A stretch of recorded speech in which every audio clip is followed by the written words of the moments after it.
Hello everyone. आज है 14 फरवरी 2022 और आज हम फिर से रेडी हैं अपनी करंट अफेयर्स की एक वीडियो के साथ, जिसमें हम डिस्कस करने वाले हैं कुछ क्वेश्चंस जो कि एग्जाम्स के पर्सपेक्टिव से काफ़ी इंपॉर्टेंट हैं। तो चलिए स्टार्ट करते हैं आज की करंट अफेयर्स की वीडियो के साथ। आज का फर्स्ट क्वेश्चन है, which state became 35th to implement ONORC? ONORC को इम्प्लीमेंट करने वाली वो इंडिया की कौन सी 35वां स्टेट या फिर यूनियन टेरिटरी बना? तो सबसे पहले हम जान लेते हैं कि ONORC का मतलब क्या होता है और इसकी फुल फॉर्म क्या होती है। तो ONORC की फुल फॉर्म है one nation one ration card scheme. मतलब एक नेशन, पूरा इंडिया एक नेशन है और इंडिया के लिए सिर्फ एक राशन कार्ड ही बनाया जाएगा। और इस नियम को लागू करने वाला छत्तीसगढ़ 35वां स्टेट या फिर यूनियन टेरिटरी बना है। मतलब कि आज जितने भी स्टेट और यूनियन टेरिटरी ने इस स्कीम को लॉन्च कर लिया है और इम्प्लीमेंट कर लिया है अपने स्टेट में, उसके बाद 35वें नंबर पे आया है छत्तीसगढ़। तो इसका करेक्ट आंसर हुआ ऑप्शन ए, छत्तीसगढ़। अब जान लेते हैं इससे रिलेटेड कुछ इन्फॉर्मेशन। जो ONORC का प्लान है, इसको लॉन्च किया है national food security act NFSA ने और इसे इनेबल किया गया है 2 फरवरी 2022 से। और छत्तीसगढ़, मैंने पहले भी बताया कि छत्तीसगढ़ 35वां स्टेट या फिर यूनियन टेरिटरी बना है इसको इम्प्लीमेंट करने वाला। अब इसको थोड़ा डिटेल में जानेंगे कि ONORC होता क्या है। तो ONORC एक टेक्नोलॉजी ड्राइवन डिस्ट्रीब्यूशन सिस्टम है, जिससे पूरे इंडिया में फूड सिक्योरिटी बहुत ईजी हो जाएगी और बेनिफिशियल हो जाएगी।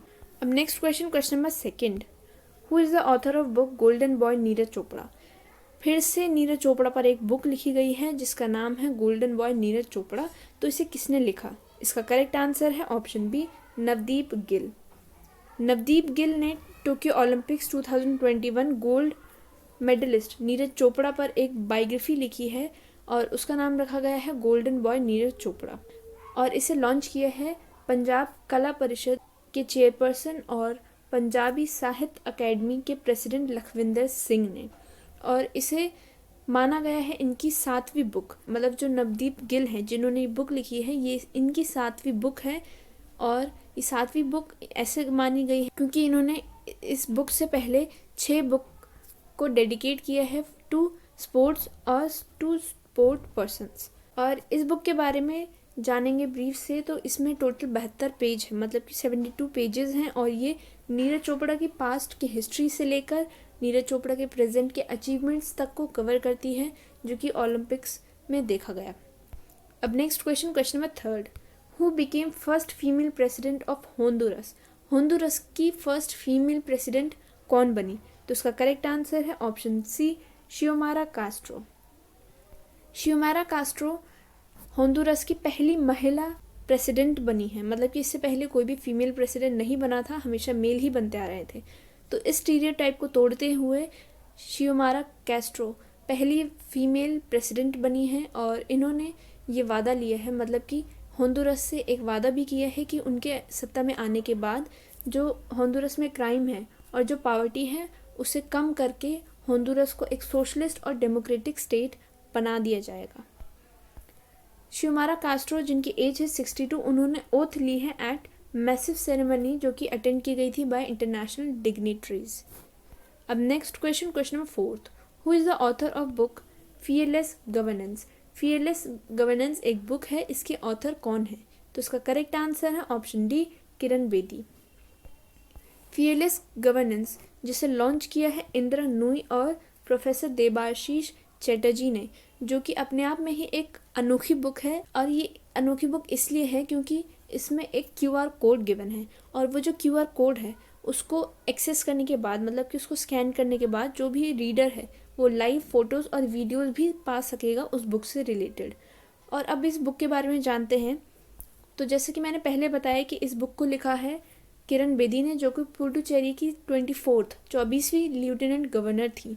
उन्होंने अपने 5 साल की सर्विसेज में जो भी चीज़ एक्सपीरियंस की उसको अपनी बुक में पेन डाउन किया, मतलब कि उसके ऊपर एक बुक लिखी और अपनी बुक में उन सारी चीज़ों को कवर किया जो उन्होंने अपने 5 साल के गवर्नेंस में देखा था।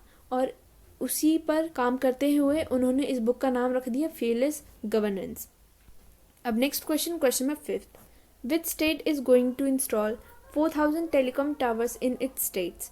वो कौन सा स्टेट है जिसमें 4000 टेलीकॉम टावर्स इंस्टॉल होने वाले हैं? तो इसका करेक्ट आंसर है option A Orissa. Union minister Ashwini Vaishnaw ने 6 फरवरी को अनाउंस किया कि उड़ीसा में टोटल 4000 मोबाइल टावर्स इंस्टॉल होने वाले हैं, जो कि रिमोट विलेजेस मतलब कि ऐसे गांव जो कि बहुत पिछड़े हुए हैं जिसमें ये कनेक्टिविटी की फैसिलिटीज़ नहीं पहुंची है, उसमें भी वहाँ के जो लोग हैं वो एक्सेस कर पाएंगे इंटरनेट कनेक्टिविटी। और 6000 विलेजेस को सिलेक्ट किया गया है इस मोबाइल नेटवर्क के लिए, जिसमें बिल्कुल भी टावर नहीं है या फिर नेटवर्क नहीं है जिसमें नेट की कनेक्टिविटी को पहुंचाया जाएगा। और ऐसा डिसाइड किया गया है, union minister of railways communications और टेक्नोलॉजी ने ये डिसाइड किया है कि टोटल 3933 मोबाइल टावर्स इंस्टॉल किए जाएंगे। उसके बाद अगर ये सक्सेसफुल हो गए तो इनके आगे का प्रोसेस किया जाएगा, जिसमें सेकंड स्टेप होगा कि एनालाइज करके और टावर को इंस्टॉल किया जाएगा। अब next question number 6। Recently Ibrahim Sutar passed away, he was associated with which field. हाल ही में इब्राहिम सुतार की डेथ हो गई, वो कौन से फील्ड से एसोसिएटेड थे? तो इन 4 ऑप्शंस में से जो करेक्ट आंसर है वो है option B religious orator. Ibrahim Sutar एक रिलीजियस ऑरेटर थे, उसके साथ साथ ये पद्मश्री के एक अवार्डी भी थे, मतलब इन्हें पद्मश्री से भी नवाजा जा चुका था। और इनकी डेथ हो गई due to cardiac arrest. Government का कहना है कि जो इनके लास्ट राइट्स होंगे, मतलब इनका जो अंतिम संस्कार किया जाएगा वो पूरे स्टेट ऑनर के साथ किया जाएगा। और इनकी फैमिली के अनुसार देखा जाए तो उनकी फैमिली ने बताया है कि इन्हें सुबह सुबह एक हार्ट अटैक आया, जिसकी वजह से इन्हें जल्द से जल्द हॉस्पिटल पहुंचाया गया, लेकिन इन्हें बचाना मुश्किल हो गया। अब next question number 7। Which country made world's first hydrogen powered flying boat. वो कौन सी कंट्री है पूरे वर्ल्ड में जिसने पहला हाइड्रोजन पावर्ड फ्लाइंग बोट बनाया, मतलब कि एक ऐसा बोट जो कि पानी में चलने के साथ साथ हवा में भी चलता दिखाई देगा। तो इसका करेक्ट आंसर है ऑप्शन सी दुबई। पूरे वर्ल्ड में दुबई पहली ऐसी कंट्री बनी है जिसने एक ऐसा बोट बनाया है जो कि हाइड्रोजन पावर्ड फ्लाइंग बोट होगा, और उसका नाम रखा है द जेट, और इसे लॉन्च किया गया है सबसे पहले दुबई में। ये जो स्टार्टअप है ये स्विस बेस्ड स्टार्टअप है, और अनाउंस किया गया है कि ये एक ज़ीरो एमिशन है, मतलब कि ये जो बोट है ये बिल्कुल भी पॉल्यूशन क्रिएट नहीं करती है। और इसने कोलैबोरेट किया है UAE based zenith marine services के साथ, जो कि इस बोट को मैन्युफैक्चर के साथ साथ ऑपरेट भी करेगी। अब next question number 8। World safer internet day is being marked on. World internet safer day कब मनाया जाता है? तो इसका करेक्ट आंसर है ऑप्शन डी 8 फरवरी। हर साल फरवरी के दूसरे हफ्ते में वर्ल्ड सेफर इंटरनेट डे मनाया जाता है, और इसे 8 फरवरी को मनाया गया है, और हमेशा से इसे फरवरी में मनाया जाता है, क्योंकि ऐसा माना गया है कि इस दिन को मनाने के बाद जितने भी स्टेक होल्डर्स हैं, या फिर ऐसा कह सकते हैं कि ऐसा एक्सपेक्ट किया गया है कि जितने भी स्टेक होल्डर्स हैं वो इंटरनेट को एक बेटर और सेफर प्लेस बनाएंगे, स्पेशली चिल्ड्रन मतलब बच्चों के लिए और यंग पीपल के लिए। और इसी दिन मतलब कि 8 फरवरी 1990 में एक कंप्यूटर साइंटिस्ट जिनका नाम है टिम बर्नर्स ली, उन्होंने इन्वेंट किया था वर्ल्ड वाइड वेब। मतलब ये कोई भी वेबसाइट होती है उसमें आपने देखा होगा कि www. ऐसा कुछ लिखा होता है, उसके बाद आगे की वेबसाइट होती है, तो ये जो www. होता है इसे वर्ल्ड वाइड वेब इसका फुल फॉर्म है।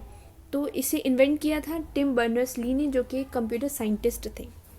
अब चलते हैं नेक्स्ट क्वेश्चन पे, question number 9। Which is the 5th most congested city in the world. पूरे वर्ल्ड में 5th मोस्ट कंजेस्टेड सिटी कौन है? तो उसका करेक्ट आंसर है ऑप्शन ए मुंबई। मुंबई जो कि इंडिया की एक सिटी है वो 5th मोस्ट कंजेस्टेड सिटी बनी है पूरे वर्ल्ड में। टॉमटॉम 2021 ट्रैफिक इंडेक्स के अकॉर्डिंग एक लिस्ट जारी की गई है जिसमें पूरे वर्ल्ड की सिटीज़ के नाम हैं जो कि बहुत कंजेस्टेड हैं, जिसमें से 5th रैंक हासिल की है मुंबई ने। और बेंगलोर की बात करें तो उसने 10th रैंक हासिल की है। ऐसे ही दिल्ली ने 11वीं रैंक, पुणे ने 21वीं रैंक, और इसमें टोटल 404 सिटीज़ थी, जिसमें से 5 रैंक इंडिया की सिटीज़ ने हासिल की हैं। और अब आप जानना चाहते होंगे कि इस रैंक को टॉप किसने किया है, मतलब फर्स्ट रैंक किसने हासिल की है।